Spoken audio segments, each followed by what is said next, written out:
everybody, how's it going? Today is August 12th, 2021. It's a Thursday. Monster Strike news. Let's get going. First, we have Gallon's debut. He will be entering the world of Monster Strike tomorrow, August 13th, from 8 p.m. to 10 p.m. Japan time. If you want to take him on for the very first time, that's when you want to do it. Of course, with... Whoa.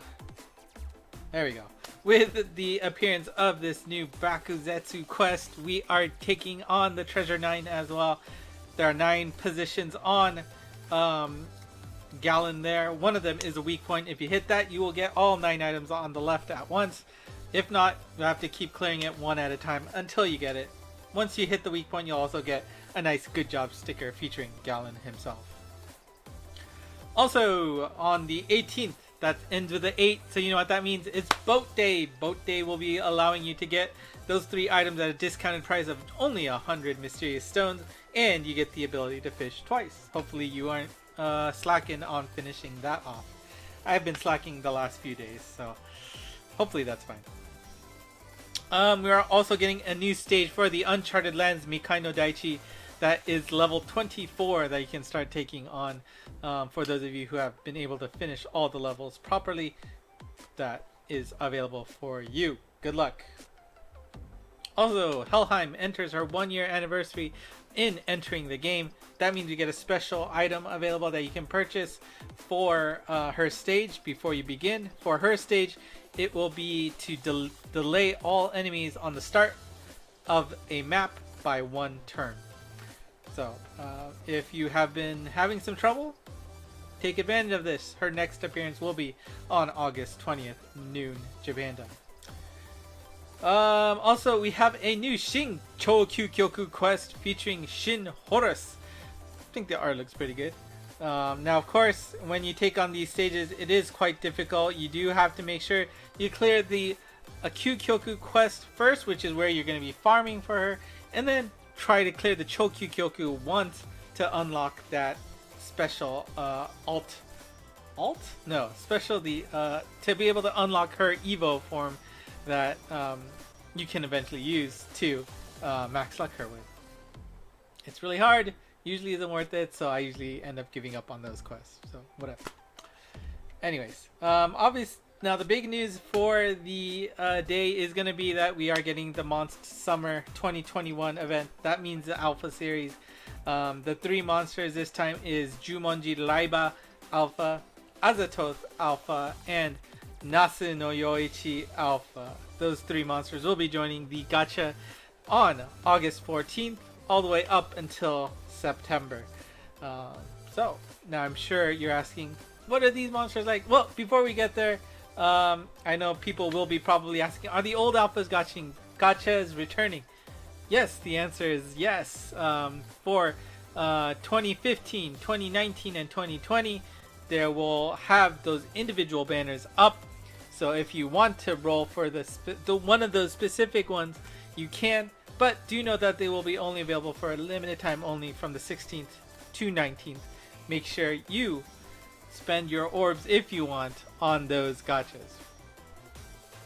Now, let's take a look at those 3 monsters we have. First, we have Jumonji Raiba Alpha, and her stats are Null Damage Wall, Wood Slayer, Wood Resist, Strike Shot Turn Reducer, all 4 on the main, and we also have Super Null Speed Down Wall on the gauge. Strike Shot is a 16+8 increased power on each wall hit, aka the Kabedon. Bump Combo is an attack speed up with a Chodetsu Blast along with that. Bounce Power, interesting, but we got 2 nulls only, right? Damage Wall and Speed Down Wall. Of course, we have the Wood Slayer on the main, which means those bump combos would take advantage of it, but right, it's kind of like utility here, so you're not really going to get any bonus damage out of that. So it's just going to be, just straight up attacking, straight direct damage for her. Is that good enough? I don't know. Damage wall and speed down wall, though, we could see that being a real problem later. Now, the next one we have is Azatoth Alpha in the wood element, and her stats are Null Damage Wall, Minesweeper EL, Bump Combo Boost, Super Null Speed Down Wall, Dash, and Strike Shot Turn Reducer. Reducer. Strike Shot is a 12 plus 8 speed and power up for a set amount of turns. And Bump Combo is a copy and super bullet. Now the interesting thing here is Bump Combo boost, copy, and she is a balance type. So you could be able to copy, you know, some bump combos that might not be on the right color. Change that to that, and then not only are you getting the bump combo boost bonus, but you could be getting the super balance type bonus out of that. So that's an interesting thing to think of. Now as for abilities, that is 3 nulls, damage wall, mines, and speed down wall. So definitely have a higher chance of viability than Jumonji from last time. So will be interesting to see. And of course her strike shot is getting her more speed and power for a set amount of turns. So taking advantage in sync with that strike shot turn reducer could be interesting. Could be interesting. Now of course, Pierce type, always good to see. And then last but not least, we have Nasu no Yoichi Alpha. Nice art, I think. Lazily, like, shooting that is no effort for me. And clearly he's been winning all of these goodies there. Poor, you know, stall vendor. Abilities here is Super Null Warp, Null Wind, Up Position Slayer L, Bump Combo Boost, and Null Block is on the gauge. Strike Shot is a 4 plus 8, return to the original position after moving. And Bump Combo is Twin One-Way Laser EL. Now, this is important. This is not lock on. This is literally just a Twin One-Way Laser EL. Why is that important? Well, the other bump combos are chosen to all on the homing 15. But why that's important and interesting is that third ability there, the Up Position Slayer L. What the heck does that mean? Well, that is any monster that is on the top half of the screen is targeted for this Slayer ability. So basically, if a mob is on the top half of the screen, Yoichi will be doing Slayer L damage to them. Why is that important? Well, that's why he needs to be on the bottom of the screen as much as possible, because he is a standard Twin One-Way Laser EL. It is not lock on. One more time, right? Not lock on. So very important. Like, this is like old school Hunter King, you know, back in the day, right? You know, it took skill to position, you know, him correctly. But you are going to be rewarded heavily here by being on the bottom half, getting that bump combo boost damage on that. It is a blast type. If you're in the bottom, you also get the extra up position Slayer L on that. Very interesting. And on top of that, you know, it's just interesting that they're going back to the old school style of play with this. And the strike shot, of course, you are returning to your original position after moving. So as long as you make sure you stay on the bottom part of the screen after your first move, or if you are able to take advantage of him in a later position, you use, you know, maybe the strike shot haste berry. As long as you stay and use it every time, you're gonna stay at the bottom.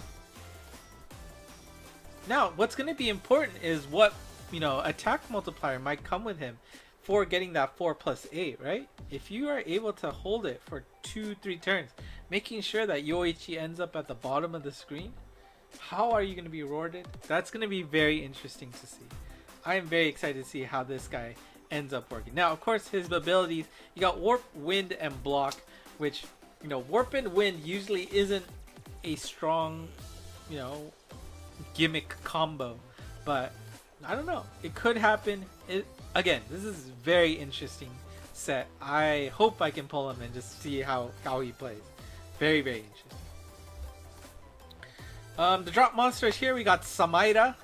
I think, you know, a play on the word summer, right? And it's the Jurassica. I forget what the original. I know somebody said it in the Discord channel what her original form was, but yeah, Jurassicrina.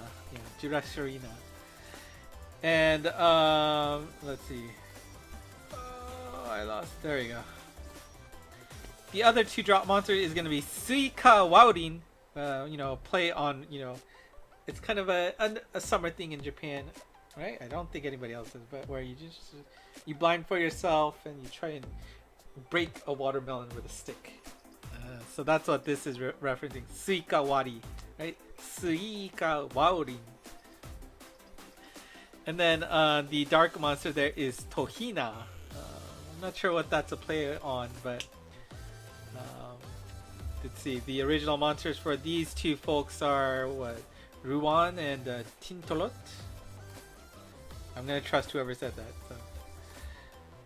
Anyways, let's see. And of course, all of the old summer quests will be available on the library. So if you missed out on finishing them, you'll get an opportunity to do that in the library from just a limited time when those gachas are up from the 16th to 19th. So if that's something important to you, or maybe you joined the game a little late, the art is nice, so you can take advantage of that. It's possible I was lazy and skipped that, so I'll have to take a look. Anyway, this week's Transcension is Anthony D. Anthony D, I've gotten plenty of him, I feel like. His abilities is Flight, Super Null Wind, Unibass, Layer L, Super Laser Stop, and on the gauge we've got Null Block and Super Strike Shot Turn Reducer. Strike Shot is a 12+8, where he makes a copy that can activate its bump combo when touched, and it places that on the first enemy hit. Bump combo is a Dark Trident Lock-on Laser EL, as well as a Water Scramble Laser L. Now obviously this bump combo is going to be pretty powerful against universe types. Now if you're trying to ask me what Universe Slayer types are there that we have to worry about, I got no answer for you. That's a worthless class. I wish they would combine it with others to make it a little bit more worth it. But Flight, Null Wind, Block, again, hard to see him shining in many stages. But of course, you know, Super Laser Stop, that could come in handy, you know, absorbing the laser and healing instead of taking big damage. Who knows? Yeah, I got not much more to say about Anthony D, except I guess I'll be glad to see him again and transcend him to see if it's actually useful. I don't know. Anyways, next news is same time next week, so if you want to join in here again, more than happy to be your host for the next set of news. But that is it for today. Thank you for watching. If you have any questions, comment. If you like what you saw, like, and if you really like what you saw, consider subscribing. We passed 1,100, which is cool to see. So, you know, hopefully we'll keep going. Long way to any significant milestones, but do know that, you know, the subscriptions do help me keep going and delivering this news to you. So if you do like what you see, please consider. Anyways, otherwise, ENG Monst has all of these slides already up for you to take a look at one more time. And of course, consider joining the Discord channel. I am working on revamping some of the, you know, tutorial pages so that, you know, Discord came out with threads. So I think it'll be a good way to start organizing things when I get some free time, which God knows when that is. Anyways, thanks for watching. Until next time. Bye-bye.